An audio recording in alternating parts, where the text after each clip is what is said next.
La miopía es uno de los errores de refracción más prevalentes en España. Para la mayoría de las personas que la padecen, esta no causará mayores perjuicios a lo largo de su vida. Sin embargo, una de cada 10 personas con miopía tiene o tendrá en algún momento de su vida miopía magna.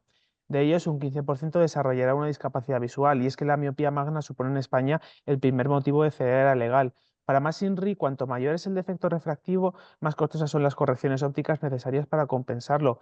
Esto supone para muchas familias un importante perjuicio económico, que es más dramático para aquellas en situación de vulnerabilidad. La miopía está creciendo de forma dramática. El estudio de prevalencia de la miopía de Amires demuestra que el número de niños y niñas con miopía se dobla entre segundo y sexto de primaria, aunque la mejor forma de evitar el aumento de la miopía parece ser un estilo de vida pues menos sedentario, con un uso prevalente de la visión lejana desde la infancia.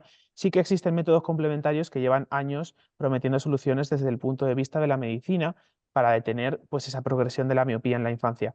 Para analizar hoy estas técnicas tenemos con nosotros a José Sánchez Valverde. José es optometrista por la Universidad CEU San Pablo y actualmente trabaja como contactólogo en Avalens. Muchas gracias, José, por estar aquí. Gracias, encantado. Muchas gracias. Y por otra parte, como siempre, tenemos a Francisco Javier García de Silva, presidente de Amires. Gracias, Javier. Hola a todos, ¿qué tal? Y bueno, antes de pasar a lo que son los medios de control de miopía, que es lo que hoy nos ocupa aquí principalmente, José, sí que queríamos que nos cuentes desde tu óptica de profesional sobre la miopía y sobre su progresión, una serie de cuestiones para irnos introduciendo. Para empezar, vamos a hablar de los errores refractivos. ¿Por qué tiene tanta importancia la miopía? ¿Por qué es tan importante a la hora de hablar de los refractivos? ¿Y qué tipos de miopías nos podemos encontrar? Bueno, por un lado es tan importante el estudio de la miopía debido a su alto porcentaje de asociación a posibles patologías asociadas a este valor de la miopía, cosa que otros defectos refractivos pues, no tienen. Con lo cual, a la comunidad científica, a los médicos oftalmólogos y a los optometristas les interesa mucho este estudio de la miopía por su asociación a una posible patología retiniana o posible patología ocular. Vale, y por otro lado, como me dices, hay fundamentalmente, englobamos la miopía en dos tipos fundamentales. Una miopía congénita que aparece desde temprana edad en los niños, que normalmente está asociada a cualquier disfunción en su desarrollo o problemas asociados al parto y demás, y suele ser también miopías altas, con lo cual hay bastante interés en corregirla de forma lo más efectiva posible. No suele, en pocos casos, suele ir aumentando esa miopía al ser congénita, y luego está la miopía adquirida, que es la más común, que depende de muchos, es multifactorial, pero sí que va aumentando, va progresando a lo largo de la vida y bueno, el interés fundamental se centra en esto, está su clara asociación con patologías oculares. Dentro de estas miopías, sobre todo hablamos de aquellas que no son congénitas, aquellas que se van desarrollando con la edad, pero también Eso. entendemos que las miopías congénitas, aquellas con las que uno nace, también se van desarrollando a consecuencia de otros factores más allá de la genética. Estos mecanismos que conocemos, favorecen esa progresión y esa aparición de la miopía en primera instancia, ¿cuáles son? ¿Qué sabemos de ellos? Fundamentalmente, estos factores asociados a esta miopía adquirida, quiere decir, de la que va aumentando conforme va pasando el tiempo, pues bueno, realmente la etiología de la miopía es multifactorial y ya digo, está siempre en contraste, en continuo estudio y análisis. Fundamentalmente, a día de hoy, lo más demostrado científicamente es que, pues bueno, pues el menor tiempo, aparte de que hay mucha más incidencia, con lo cual genéticamente va aumentando esa miopía, porque ha habido generaciones que cada vez son más miopes, con lo cual las nuevas generaciones cada vez son más miopes, y tiene que ver fundamentalmente con aspectos pues como la menor exposición al aire libre, a la luz natural, mayor paso de tiempo en interiores, sin hacer tanta actividad al aire libre como en otras épocas, y sobre todo también asociada al desarrollo de las nuevas tecnologías que nos hacen pasar mucho más tiempo en, leyendo con dispositivos electrónicos, utilizando mucho más la visión de cerca, asociada también a estos componentes tanto genéticos como ambientales, realmente. has mencionado hace unos minutos la Ujú. importancia que tiene la miopía en cuanto a a los errores de refracción por esa conexión, ese vínculo que puede existir con entre la miopía y otras patologías que pueden ser peores a nivel de perjudicar la calidad visual. Sin embargo, socialmente y desde tu punto de vista, ¿qué percepción se tiene sobre esa prevalencia de la miopía y los retos que esta plantea? ¿Crees que existe ahí buena divulgación, que existe buena divulgación? Pues realmente la percepción que tengo de la incidencia de la miopía es que la gente está bastante concienciada. Realmente yo que tengo niños pequeños, el típico comentario en los patios de cuando les recoges, siempre la gente comenta que cada vez hay más niños con gafas, cada vez más pequeños aparecen niños con gafas. Siempre es el típico comentario de en mi época había 2 niños en clase con gafas, ahora cada vez son más. Bueno, yo creo que la población sí que tiene conciencia de que cada vez hay más niños con problemas visuales, pero sí que es verdad que nos queda un largo trabajo que hacer en cuanto a la divulgación, porque yo me da la sensación que no son, ya te digo que esto estoy hablando de una de percepción, no tengo la conciencia de que sepan realmente la posible gravedad que puede tener tanto la incidencia de mayor miopía como la incidencia de mayor miopía, eh, que tengan en los niños mayor cantidad de miopía y su asociación con posibles patologías, con lo cual sí que nos queda gran trabajo por hacer en cuanto a divulgación para que sean conscientes que, vale, sabemos que cada vez hay niños más miopes, pero bueno, es posible que lo tomemos como algo normal. Pues bueno, pues han escuchado que es por estar más tiempo leyendo, las nuevas tecnologías, todo esto sí que la gente lo comprende, que hay más miopía, pero no saben realmente, o nuestro trabajo realmente es hacerles llegar que es un posible problema de cara a un futuro. Claro. Claro, yo aquí, comentando este tema de divulgación, yo creo que es muy importante que las personas, que el usuario final entienda que la miopía no es una cuestión solo de dioptrías, más dioptrías y se va corrigiendo con lentes de contacto, etcétera. Cuando llegas a cierta edad puedes optar por una cirugía que también te corrija ese error de refracción, sino también que falta la otra parte, que es la más desconocida, que en algunos casos, pues ese 15% que tenemos nosotros en las estadísticas de personas con miopía magna que tienen una discapacidad visual, pueden, digamos, tener esas patologías que al final son los que deterioran la función visual. Entonces, el tema de la miopía, yo también lo veo también un poco que sin alarmar, simplemente informar de que, bueno, de que es importante, que ahora supongo que nos hablarás, de que la edad para hacer cualquier tipo de gestión es justamente el desarrollo del niño que llega desde de la infancia a ser a la vida adulta, que es donde más se puede trabajar para que ese error de refracción sea lo más bajo posible y, y luego, pues que eso al final, estadísticamente, hace que las patologías que se vayan a sufrir posteriormente disminuyan bastante. Es un poco quizá el mensaje que falta un poco por dar, ¿no? Que la miopía no solo es un problema de graduación, que puede llegar a ser un problema más adelante de posible aparición de patologías, que eso ya son temas más complicados de tratar. No sé si es por ahí un Sí. poco el tema de la divulgación que tú querías comentar. Sí, sí que es verdad que los padres, sobre todo en niños, que cada vez aparece antes esa miopía, sí que les preocupa cuando les dices la cantidad dióptrica que tienen. Pero realmente es como tú comentas, que lo importante es que comprendan que tratamos de evitar posibles futuras patologías asociadas a la alta miopía, claro. Ujú. Ujú. Muy Es importante esto. como muchas veces el comer mal, como un símil, muchas veces el efecto no lo tienes de forma inmediata, lo tienes al cabo de X años, si mantienes ese hábito, ¿no? Entonces muchas veces el tener a lo mejor una graduación alta ahora mismo no es un problema, pero cuando llegas a la vida adulta y el cuerpo empieza a envejecer, pues lógicamente empiezan a aparecer problemas patológicos que a lo mejor no sabemos nunca si se podían haber mitigado o no, pero esa es un poco la idea que a lo mejor hay que transmitir. Bueno, vamos a hablar precisamente hemos hablado sobre las causas que propician la evolución de la miopía y su aumento, pero ¿cómo se desarrolla la visión del menor para que entendamos cómo es esa progresión?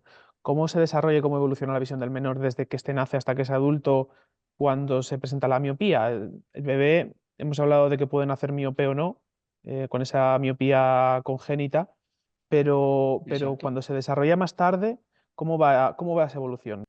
Normalmente, si todo va normal, pues los niños nacen hipermétropes, es decir, con el ojo como si dijéramos corto, pero nacen con cierto grado de hipermetropía que con el desarrollo del crecimiento, pues se va compensando. En la mayor parte de los casos no da mayor problema. Hay veces que el oftalmólogo tiene que corregir por el tema de que aparezca un estrabismo o cualquier patología, pero son en menos casos. Normalmente los niños aparece una serie de perceptiles que marcan qué grado de hipermetropía es normal o que se va a ir corrigiendo con el tiempo. Además, no aparece sintomatología, no tiene otra sintomatología, pues el niño va desarrollándose y poco a poco va disminuyendo hasta llegar a la metropización, es decir, a que desaparezca esa, esa hipermetropía. El problema es cuando o bien tienen un cierto grado menor dentro de las escalas de hipermetropía, tienen muy poca hipermetropía y podemos suponer o predecir que no sabemos cómo va a ir el desarrollo del niño, pero que puedan dar signos que puedan llegar a ser miopes tempranos o miopes antes de tiempo, claro. Pero normalmente Claro, los niños aquí, siempre nacen hipermétropes y tienen distintos grados que se va compensando con el crecimiento. Es un poco en general. claro, aquí el problema, o lo que nos debería de preocupar más, es que esa miopía apareciera en edades demasiado tempranas, por lo que sea. No, digamos, a lo mejor, digamos, cuando uno va a empezar la universidad, que a lo mejor puede aparecer a un grado pequeño de miopía, sino si ese grado pequeño, entiendo yo, si se da en los primeros cursos de primaria, con el propio desarrollo que tiene el niño, pues Esta es la lógicamente clave. va a favorecer que esa miopía sea más grande. Claro, lógicamente, como dices, si la miopía empieza en momentos en los que está en la universidad o ya llega a la edad adulta, pues bueno, normalmente no va a aumentar mucho, pero el problema es cuando aparecen o menores grados de hipermetropía y rápidamente pasa a ser niños en edad temprana que aparece esa cantidad de miopía que suponemos que va a ser evolutiva y va a ir creciendo. Esos son potencialmente el mayor riesgo de desarrollar esa miopía magna en un futuro, claro. La edad de aparición es determinante a la hora de predecir qué hacer con el niño y sobre todo que podemos pensar que van a crecer más la miopía, claro. Ujú. Ujú. Claro, aquí habría dos casos que se me ocurren. Coméntame si estoy en lo correcto o no, por lo que yo entiendo, que es Sí. que exista una miopía magna porque típico niño de 5 o 6 años tengan ya 4, 5, 6 dioptrías, que parece Sí. que hay un factor genético fuerte.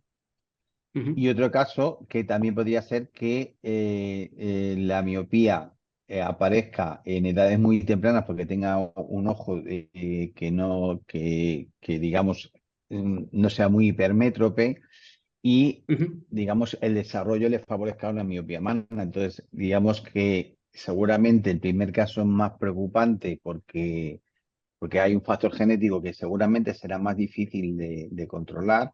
Y a lo mejor en el segundo caso se me está ocurriendo sobre según estoy hablando, ¿no? De que esa miopía que aparece a lo mejor a los 6 años, 7 años, etcétera, pueda ser más fácil controlarla en sentido de que progrese más lentamente para no alcanzar valores demasiado altos en la vida adulta. No sé cuál es tu Claro, percepción. ahí es lo que os decía antes, que realmente la miopía es multifactorial, entonces puede haber distintas variables que puedan indicar esto. Entonces la clave es pues, el diagnóstico precoz, el seguimiento y ver un poco cómo evoluciona. También una serie de medidas que hacemos para poder cuantificar dentro de esas normas o esos percentiles de tanto de hipermetropía en niños más pequeños como en la miopía, cómo va evolucionando y si progresa o no progresa. Bueno, habrá niños que tengan una progresión mayor asociada a lo que comentas, que pueden tener antecedentes genéticos, bueno, condicionantes que tenemos en la vida de ahora, como la luz y demás, y sobre todo, pues que vaya progresando, que vaya creciendo más el ojo dentro de los perceptibles normales, con lo cual esas tienen más riesgo de ser miopías que progresan muy rápidamente y poder generar posibles problemas futuros. Pero hay distintas Ujú. variables ahí en los niños. Que trabajan, sí. Ujú. Muy bien. Hemos realizado durante los últimos años un estudio de prevalencia de la miopía, el mayor que se ha realizado en España, que demuestra que un 18,7% de los niños y niñas de sexto de primaria pues tiene miopía. Estos datos, ¿sabemos si existen cifras semejantes en países de nuestro entorno? José. Bueno, lo primero deciros que tuve la oportunidad de ir a ver la presentación de este estudio y enhorabuena a la Asociación Amires porque la verdad es que es un estudio también pionero, pero sobre todo que está muy bien realizado. Este es un conglomerado de profesionales, tanto oftalmólogos, optometristas, además incluían distintos epidemiólogos los cuales han elaborado estrictamente un buen protocolo para indicar esta incidencia que comentas. Y bueno, sí que estos datos, pues bueno, es importante que la población lo conozca para que tome conciencia, como decíamos antes. Y bueno, en cuanto a distintos países, también es bastante variable. Por ejemplo, influye mucho la raza. ¿Vale? Hay países asiáticos que la incidencia y la prevalencia de miopía ya llevan años teniendo unos valores altísimos, incluso mucho más altos que en nuestro país, pero sí que se va correlacionando que en las estimaciones incluso futuras de la incidencia de la miopía, pues todo hace indicar que va a seguir en esta línea, tanto en España como en otros países. Sí que es verdad que varía mucho en cuanto a la raza, pues sobre todo, como os comento, en países asiáticos que tenemos datos mucho, mucho mayores, pero bueno, todo hace indicar que estos datos se van cumpliendo y de ahí la importancia de estos ensayos y estos estudios clínicos que son importantes un poco para ponernos en alerta de la problemática que pueda haber. Ujú. Claro.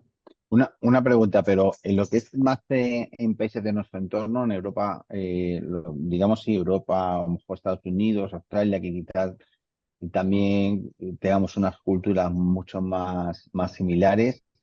Estos porcentajes, o hay datos de cómo están los porcentajes en esos sitios. Sí que aparecen publicados datos, pero con distintas variabilidades. Es decir, Mm, parece ser muy similares en países con raza caucásica, que es más similar a nosotros, pero como os decía, la, ujú. la inmensa variabilidad es con países de raza asiática y demás, que aparecen unas cifras más altas. Pero todo hace a pensar que estas cifras, como os decía, van a ir en esta línea, en este crecimiento de la incidencia. Pero O no sea, hay un... lo que sí es un factor común, digamos, es el crecimiento. En todo, dependiendo de dónde se parta, unos Sí, con más, otros con menos, que todos tienden sí, con a el, con el mostrar paso de, un la- mayor de las crecimiento. décadas y demás, parece que este es el dato más común, pero hay mucha variabilidad. Mm, También mm, todos estos ensayos no son fáciles de realizar, por lo menos con unos criterios tan precisos, y bueno, siempre ahí las cifras mm. bailan, pero de Ya. forma general podemos extraer que parece que va a haber un aumento de la incidencia de la miopía futura, claro, independientemente de los países. Ujú. Ujú. Más allá de este dato de la alta incidencia de la miopía en el caso de nuestro estudio en sexto de primaria, también hemos visto un incremento se triplica el porcentaje de chicos y chicas afectados por miopía entre segundo y sexto de primaria. Entonces, esto en principio nos arroja indicaciones sobre que quizás aquí ya no estamos solo hablando de miopías genéticas, sino que también es un aumento em, debido a otros factores. ¿Esto es esperable? Claro.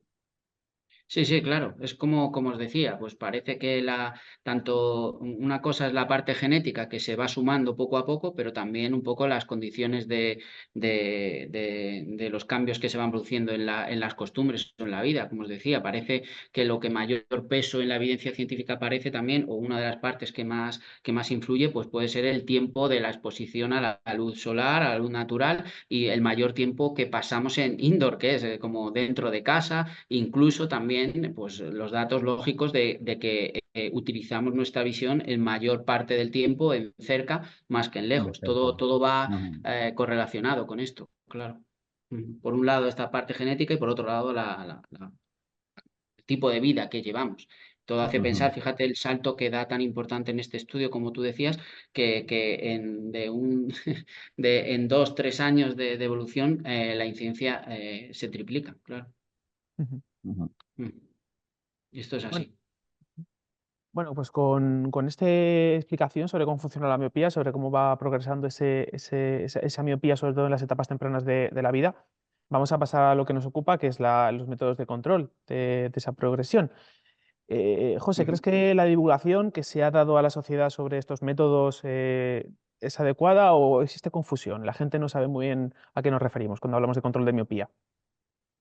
Bueno, en cuanto al control de miopía, sí que es verdad que en los últimos años toda la comunidad de profesionales que se dedican al cuidado de la visión, o tanto ya sea la parte médica como la parte de optométrica que calcula estas ayudas visuales, pues bueno, hay cierto grado de vamos viendo un poco qué evidencias tenemos y intentamos llegar a la población en la medida de lo posible. Pero sí que es verdad que cada vez aparecen más nuevas soluciones. Ya como hemos hablado antes, es algo que sí que preocupa realmente a los profesionales de la visión y bueno, es un trabajo que está por hacer y que se tiene que llegar de una forma clara y lo más efectiva posible. De qué técnicas o qué es lo que pueden hacer los padres para ayudar a que, bueno, tiene miopía nuestro hijo o vemos que evoluciona su miopía, ¿qué puedo hacer? Pues bueno, entre todos los profesionales tratamos de llegar de la forma más clara y precisa, una cosa que no es realmente fácil de transmitir en muchos casos, pero sí que se trata de poner todos en consenso para que puedan por lo menos tener esa conciencia de que de poco a poco tenemos más armas o más herramientas para para tratar de evitar esta progresión miópica, claro. Ujú. Existen en principio dos formas de abordar este control de la miopía, una que es farmacológica y otra que la aborda desde el ámbito de la óptica. ¿En qué Ujú. consiste, José, cada uno de esos métodos? Qué nos dicen los estudios sobre esos tratamientos? ¿Qué ventajas e inconvenientes plantean cada uno? Cuéntanos un poco, explícanos estos Ujú. métodos de control de miopía. Ujú. Sí, bueno, el tratamiento farmacológico tiene a día de hoy distintas diluciones de la atropina. Entonces, dentro de la comunidad médica, pues hay cierta, no, sí que es verdad que como sistema de control de miopía, la atropina Mm, presenta valores más altos de control de miopía que a día de hoy los sistemas ópticos. ¿Vale? Por ejemplo, ha ujú, habido un consenso hace poco, un metaanálisis publicado por Cochrane, que usamos muchísimo, que evalúa un poco esa efectividad de los métodos de control de miopía y siempre la atropina presenta un mayor control sobre el incremento de la miopía, ¿vale? En distintas proporciones. Parece que últimamente los médicos están utilizando más la dilución del 0,05, bueno, pero presenta mayor nivel de certeza y mayor control de miopía. Al ser un fármaco, pues bueno, el oftalmólogo hay veces que lo pone durante un tiempo, lo vuelve a prescribir, depende. Y al ser un fármaco, pues presenta una serie de efectos secundarios, como es pues, bueno, la dilatación pupilar y demás, aunque es en poquita dosis, pues no presenta mayor problema realmente para los pacientes y es bastante efectivo, siendo un fármaco y teniendo las posibles mm. contraindicaciones que tienen los fármacos, que en este caso está bastante controlado. Luego, otra cosa muy importante, como decís, es que además la atropina se puede combinar con un sistema óptico de control de Sí, pero miopía. antes, perdona que te interrumpa, antes de Sí. comentar, entonces, la atropina tiene un buen porcentaje Tiene digamos, de... un éxito, o sea, todo lo publicado a día de hoy presenta una mayor efectividad del fármaco de Eso la es. atropina en el control de la miopía. Eso Vale, es así. aquí hay dos para que las personas lo sepan. Efecto secundario, la atropina, cómo funciona, si quieres, queda la Mm. pupila un poquito más dilatada, ¿no? Sí, Y sí, eso dilata la puede pupila. producir, puede producir, o sea, lo que hace, corrígeme tú, como que el spam acomodativo lo reduce o no sé muy bien cuál es la Ujú. palabra Sí, a utilizar. a nivel, el fármaco trabaja a nivel de los tejidos oculares para inhibir ese crecimiento. ¿Vale? Y estos Eso es. efectos que comentas son efectos asociados al fármaco, pues una leve dilatación pupilar debido a que en realidad dilata la pupila y Mm. bueno, esto puede generar que haya en ocasiones los pacientes la calidad visual de las correcciones que se aplican son un poco más bajas, es decir, van a ver un poquito peor y... Mm. Claro, hay que decir a las personas que al tener la pupila un poquito más dilatada, digamos que el foco puede estar un poquito más difuso y a lo mejor no tiene la visión 100% nítida. Puede producir como ese Claro. efecto secundario y depende también del usuario y no es una cosa que Claro, está ahí y hay que valorar acorde al usuario. Esto quiere decir que es un método de pero control de miopía, pero además la persona que lo vaya a utilizar tiene que hacer su corrección miópica, esto es, o sea, o bien la con atropina, gafa exacto, o con lente de contacto. la atropina no corrige la visión. Sí que es verdad Sí, que como efecto secundario por esta dilatación pupilar, el paciente puede tener no una peor visión, sino que un contraste de las imágenes un poco peor. un Pero poquito es lo peor. que decimos, que es más efectiva para el aumento de las miopías severas que van creciendo de forma muy grande y, bueno, el paciente se va a tener que poner una corrección óptica, ¿vale? Para ver bien. Vale. Mm. Luego, Bien. la segunda forma de abordar esto sería Ujú. con, digamos, con las correcciones ópticas. Entonces, Eso es. vamos a empezar quizá por la que mejores resultados tenemos según los estudios, que es la ortoqueratología, ¿no? También decirte, Javier, que todas las ayudas ópticas, todas, Sí, el paciente es miope, tiene que ponerse una corrección óptica. Entonces, todas se vale. basan en un principio físico que es el mismo, que es, voy a intentar explicarlo de una forma lo más Sí. sencilla posible, es Mm. generar un foco de la retina periférica miópico para intentar que no crezca el ojo. ¿Vale? Es decir, en la parte central de los sistemas ópticos van corregidos de lejos su miopía normal y luego en la retina periférica generan una adición o un desenfoque periférico. ¿Bien? Un desenfoque que sería miópico o Exacto, hipermétrope. claro. No, miópico. Fíjate, esto entra en el juego de la óptica paraxial, que digamos, como que los rayos periféricos que entran en el sistema visual, en una corrección normal, en un monofocal de un paciente miope normal, pues generan un Ajá. foco hipermetrópico que es por detrás de la retina. Con lo cual, el ojo tiende a crecer para generar ese foco. Entonces, estos sistemas Vale, lo que hacen vale. es un desenfoque de la retina periférica para llevarlo delante, ¿vale? Para Entonces llevar el hacia ojo adelante, interpreta correcto. que ese foco, si crece, no lo...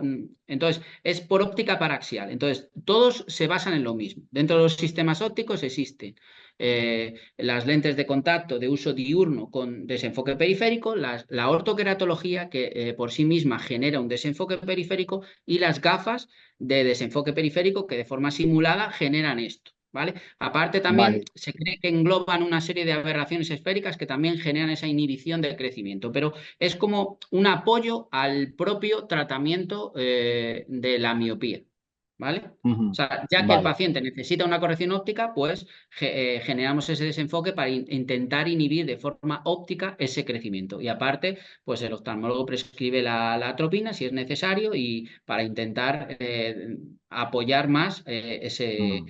ese estímulo de crecimiento, ese O crecimiento de sea la miopía. que todas las correcciones ópticas dedicadas a controlar la miopía se basan en este principio que te has comentado, que Esto es. ese desenfoque solo en la periferia, que decir que la persona va a tener el foco central correcto, que lo que Eso hace, es. digamos, es estimular o engañar al ojo para que esa parte donde tiene ese desenfoque periférico no vaya a crecer más. Exacto. Parece que todo se basa en este principio. Te Hay basan en ese bastante principio. consenso en la comunidad científica o hay infinidad de publicaciones asociadas a que es de alguna manera con distintos porcentajes con el paso de los años de ese control. Desde la parte óptica siempre se basa en este principio. La clave fundamental es seleccionar desde nuestra parte como ópticos la corrección que necesita el paciente y cuál de estos tres sistemas se adapta mejor a cada usuario, ¿vale? Porque realmente todos, como os decía, tienen los mismos principios de acción. Entonces, muy importante ver a cada paciente qué sistema de desenfoque periférico va a ser más efectivo, luego ir controlando bien si realmente responde bien a este desenfoque y no hay ningún problema asociado a esta aplicación. Y como os decía, existen tres sistemas de desenfoque periférico a día de hoy. La lente de ortoqueratología. Las lentes de ortoqueratología son unas lentes que el paciente se pone para dormir, genera un moldeo personalizado en función a la refracción del paciente durante el sueño, se levanta, se quita la lente de contacto y queda ese molde de corrección visual y además genera el desenfoque periférico, ¿vale? Del paciente. Después están las lentes blandas de uso diario que hay de distintos tipos, hay unas que se centran en un sistema que se llama dual focus, que es centro lejos, periferia con una determinada adición.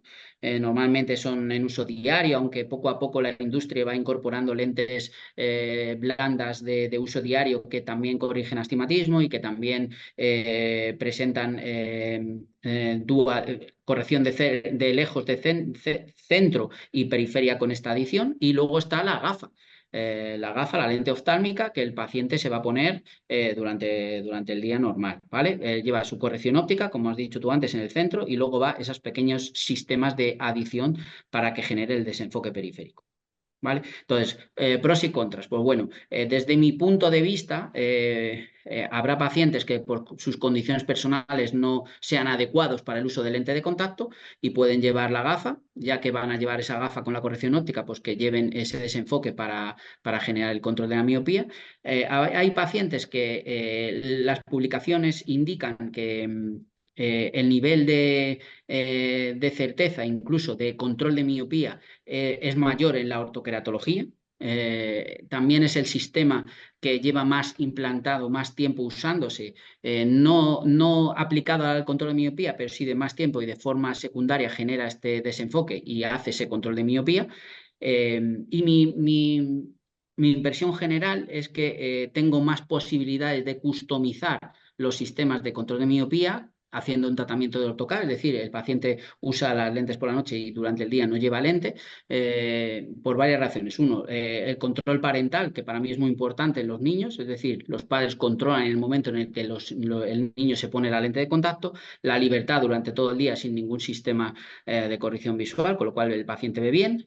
Aparte que tengo ya disponible distintos sistemas para generar mayor o menor desenfoque al niño, corrijo también los astigmatismos, cosa que hay veces que los parámetros asociados a las lentes de uso diario, que son desechables, están un poquito más limitados. Y bueno, un poco en general, dentro de estos tres sistemas, parece que el que mayor control de miopía y mayor nivel de certeza tiene es la ortoqueratología, las lentes de por la noche. Después están las lentes blandas, que también tienen un buen porcentaje de control de miopía. Y luego las lentes oftálmicas, que son de nueva aparición, llevamos unos años utilizándolas y que ya están presentando también buenos resultados de control de miopía. Vale, pregunta polémica. A ver, Sí. ¿cuándo un profesional debe de sugerir al usuario que es importante que pueda acceder a un método de control de miopía frente a un método tradicional que simplemente sea la corrección óptica sin más? A ver, A ver, no es yo una... sé que es una, Javier, ¿por qué yo sé dices una que es una pregunta. pregunta polémica? No lo entiendo. No, no, quiere A decir, por ver, sí, ejemplo, sí. Mira, yo te, un, yo te, usu- te- yo te resumo un te niño, digo un claro, poco, un niño de 12 años con una dioptría sería interesante un método de control de miopía o ese es el tema. O el tema será que cada año a lo mejor crezca más de 0,5 o cosas así. Quiere decir que al final, porque también hay una cosa sí, que no hemos dicho, se nos ha olvidado, es sí. em, qué valores se estiman que se pueden controlar según los estudios. Sí. a ver, lo que te decía es que si nosotros, si un niño, ¿vale? Va a su oftalmólogo, le diagnostica la miopía. eh, Dependiendo de la edad de aparición, de los antecedentes genéticos, como decimos. El oftalmólogo, el médico oftalmólogo ya diagnostica esa miopía. Esa miopía sabemos que pasados 6 meses hay una evolución de un crecimiento, tanto de la miopía, de la longitud axial, y se plantea un sistema de control de miopía, es correctísimo, ¿vale?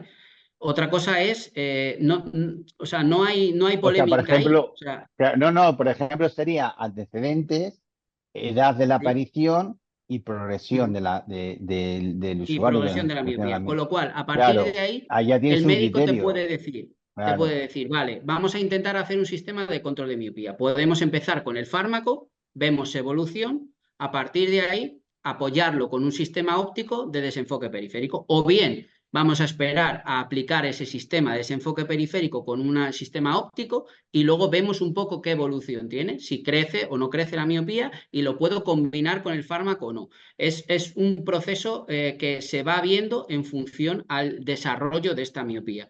Y bueno, yo creo creo que que lo has es explicado muy bien. O sea, creo que lo has explicado muy bien. Edad de aparición de la miopía, ujú, antecedentes y luego evolución de la misma. Entonces, con eso antecedentes ya y tienes, hay progresión, uno, claro, evolución de la miopía. evolución de la progresión, claro.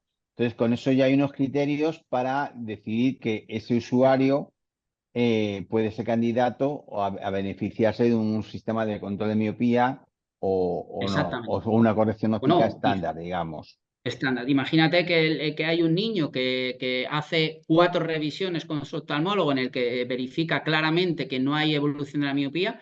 Bueno, pues tiene miopes de una cantidad de 1, por ejemplo, 1,50. Pues bueno, no hay desarrollo, no hay crecimiento de la miopía, pues no implantamos Mm, ningún sistema óptico de control de miopía, ni lógicamente el claro, médico probablemente no le prescriba la claro, atropina. Entonces hay que ver si lógicamente aumenta la longitud axial, es decir, el ojo crece y crece la miopía y el oftalmólogo le dilata y verifica que ha aumentado la miopía y en corto periodo de tiempo, sumado a los antecedentes más las condiciones personales del paciente, pues ahí hay que hacer un sistema de control de miopía. Y ahí se toma la decisión de cómo comenzar y cuál implantar. Y cuál es más efectivo para el paciente, que luego se irá viendo. Lo bueno de esto claro. es que, como os decía, que se pueden combinar y se pueden incluso alternar si van bien, si funciona uno mejor que otro. O sea. Ujú. Yo aquí también me quedo que la importancia de que existe, digamos, un abanico de métodos y hay que elegir muy bien, o el Claro, profesional tiene que elegir muy bien o asesorar muy bien, en este caso al usuario, cuál es el método más adecuado acorde a sus características. claro, eso es muy importante, Javi, porque al final eh, nosotros podemos querer ponerle una lente de contacto a un niño porque sabemos que, o una ortoqueratología a un niño porque sabemos que es más efectivo en ese control de miopía, por lo que sea, se desaconseja su uso porque tenga cualquier contraindicación, pues probaremos una lente blanda de desenfoque periférico o bien una gafa y demás. Y luego, una vez que ya el paciente sabemos que podemos, por ejemplo, en mi caso, que me dedico a adaptar lentes de contacto, si la lente de Mm, contacto funciona bien, seleccionar bien realmente y ser consciente que estoy generando ese desenfoque y cuál es el método que puedo customizar o adaptar mejor al paciente. ¿Cuál es más mm, efectivo? ¿Cuál puedo yo generar ese desenfoque y tengo mayor posibilidad ópticamente de controlar la miopía? Ujú, ujú. Vale, para resumir, dime si me equivoco. eh, ujú. el sistema farmacológico tiene que ir prescrito sí o sí por un oftalmólogo, Bien. tiene como efecto, digamos, secundario ese quizá un poquito menos de nitidez de la visión, que puede afectar más a unas personas que a otras. Ujú. El tema de las correcciones ópticas con control de miopía, pues la ortoqueratología tiene una de las ventajas, el control parental, porque se hace nuevamente en casa por la noche y tal. Y La libertad también, durante pues, todo el día. y la libertad durante todo el día. Si un chico va a practicar deporte, etcétera, pues ese tipo de cosas las tiene ahí. Las Luego lentes hay de... Sí, un pequeño inciso con respecto a la ortoqueratología es que además la ortoqueratología nos permite customizar mucho más la refracción del paciente, incluso seleccionar distintas zonas ópticas para que pueda ser más efectiva. Y aparte que las lentes de uso, las lentes de contacto blandas de uso diario, Ujú. tanto diarias como mensuales y demás, eh, son lentes que tienen que tener al menos 10 horas al día. Entonces la ortoqueratología se la va a poner por la noche y durante todo el día va a estar sin usarlo y con Mm, ese efecto de control de miopía y corrección mm. visual. O sea, podríamos decir que la ortoqueratología tiene la ventaja de poder poner los parámetros más acordes a las necesidades del paciente. Exacto. Hay menos, Hay, bueno, fíjate. digamos, hay más flexibilidad Sí, para customizar esa ayuda para óptica, customizar esa a ayuda día de óptica. hoy se va trabajando en la industria con lentes también blandas que se van Ujú. pudiendo customizar más, pero la evidencia hasta ahora son lentes normalmente diarias y tienen menos Sí, capacidad de generar una lente específica para cada paciente, aunque se va cambiando esto. sí, quiere decir que si el paciente está en ese grupo, pues se puede beneficiar. Si necesita Sí, cosas más específicas, tendría que irse mejor con una lente más especial como la AutoCAD. más Y específica. luego Eso. quedaría la gafa también. Aquí hay Ujú. que tener mucho cuidado también porque la gafa, al ser un elemento que, Físico. digamos, un elemento físico en Claro. el que no siempre va a estar Sí. colocado adecuadamente, valorar exactamente el tipo de paciente, características del paciente, porque claro, una gafa normalmente si son niños y tal, no siempre la llevan en la posición adecuada y ese tipo de Sí, cosas puede de todo. complicar Mm, un poco más el proceso de funcionamiento del propio sistema. ujú. Sí, sí que es verdad que hay pues niños que lo tolerarán mejor o peor, pero sí que estamos más sujetos a desalineamientos del sistema y bueno, el que no quieran llevar la gafa en un futuro, bueno, Eso hay es. distintas condiciones que están bien. Mm. Mm. Bueno, pues esas son yo creo que ha quedado bastante claro también. O sea, yo de aquí, como siempre, pues que el profesional al que se acerque el usuario que vaya a utilizar control de miopía, asesore bien sobre todo todas las Ujú. posibilidades que hay y luego que atine muy bien cuál es la mejor opción para ese usuario y ya Sí. está. Hay una Sí, duda más que cuéntame. ha quedado en el tintero, el tema de los máximos tratables, de cuánta miopía, Sí. cuánto defecto refractivo podemos llegar a corregir a evitar que progrese. Hay distintas Según, publicaciones, por ejemplo, del Brian Holden y otras más, que pueden predecir, pero son estadísticas, son generales, que claro. si un niño comienza con los 4 años de X grado de miopía y tiene una longitud axial determinada, pues puede llegar si nosotros aplicamos un sistema de control de miopía, pues podemos ralentizar ese crecimiento, pero es muy variable la cuantía exacta de la miopía. No sé si es Sí, eso, Javier, aquí la la, cuestión. aquí la pregunta sería, por poner un número redondo, que no me sé los Sí. datos de memoria. Pues, por ejemplo, cuando te dicen, puede reducir la miopía hasta el 50% de lo que le vaya a progresar, ¿no? Ujú. Vamos a Pues suponer que ese dato o el 40%, lo que sea. Entonces, quiere decir que en niños que a lo mejor fueran a alcanzar 4 dioptrías, con un control de estarían en miopía dos. se quedarían 2. Eso es más o menos lo que nos quieren contar.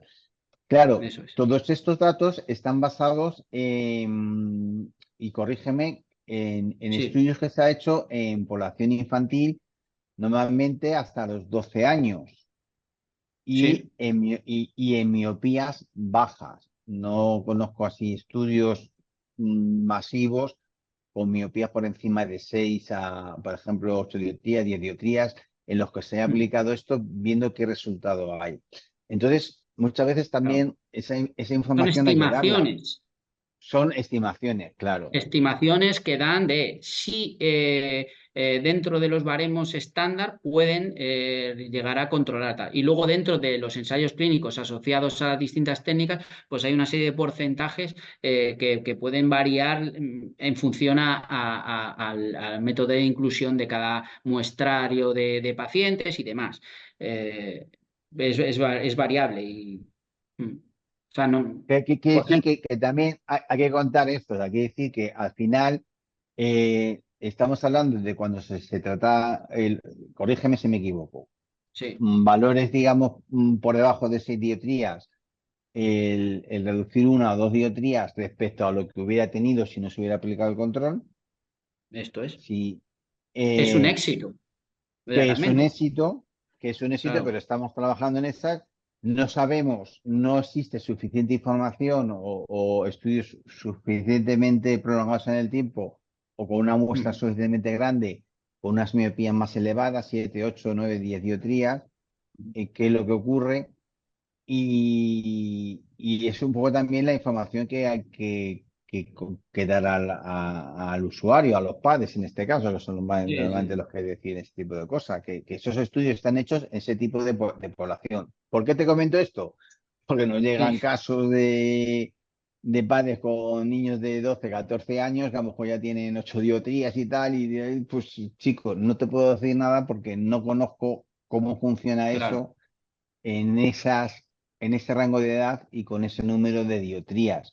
No te digo que no te vaya a funcionar, pero no sé si, pero no te puedo decir si tiene algún sentido o no tiene algún sentido. claro. Es lo que os decía antes, que para mí tiene sentido si existe diagnóstico de miopía, evolución de esa miopía, pues a día de hoy no tiene sentido que no utilices un sistema de control de miopía, o por lo menos para Mm, tratar de. Otra cosa es que los resultados puedan ser mejores o peores en función a las dioptrías, pero siempre vas a ralentizar ese crecimiento. O sea, claro. necesitas corrección, utilizar esta implantación y así no crece tanto. Ujú. Vale, pues yo creo que le hemos dado un buen repaso a todo este método de control de miopía, pros y contras. No sé si nos falta porque nos hemos dejado con el tintero, Raúl. Yo creo que No, no. no, ha quedado todo bastante transparente además, creo que ha quedado todo muy comprensible, siendo este además Claro. un tema que no es muy conocido y que plantea Sí, dudas sobre bastante específicas, creo que ha quedado bastante bien. sí. Vale, pues nada, Yo, date Dime, José, dime. no, no, que generalmente lo que yo os podría recomendar también como padre, pues es lo primero, si nuestro oftalmólogo diagnostica esta miopía, pues ir haciendo revisiones para ver esa evolución. Si nos prescribe el fármaco, pues utilizarlo. Y si dentro de las ayudas ópticas nuestro hijo tiene distintas variaciones, pero puede acoplarse a alguna opción de desenfoque periférico, utilizarlo y esperar un poco que en la medida de lo posible no crezca la miopía y estar lo más controlado posible. Hay una cosa que no hemos dicho Sí, que me acabo de acordar ahora, que es que estos temas de control de miopía es un tratamiento, por lo cual tiene que haber un seguimiento. Eso es importante. No me coloco sí, unas lentes de siempre. no sé qué tal, hay que hacer un seguimiento, valorar cómo evoluciona, si hay que actualizar Mm. los parámetros de esas lentes, Claro. etcétera. Que cuando se habla de un tratamiento, no me coloco unas gafas y si no veo peor, pues tiro con las No, gafas todos yo, los años que sea yo necesario. por O eso, sea, que es importante.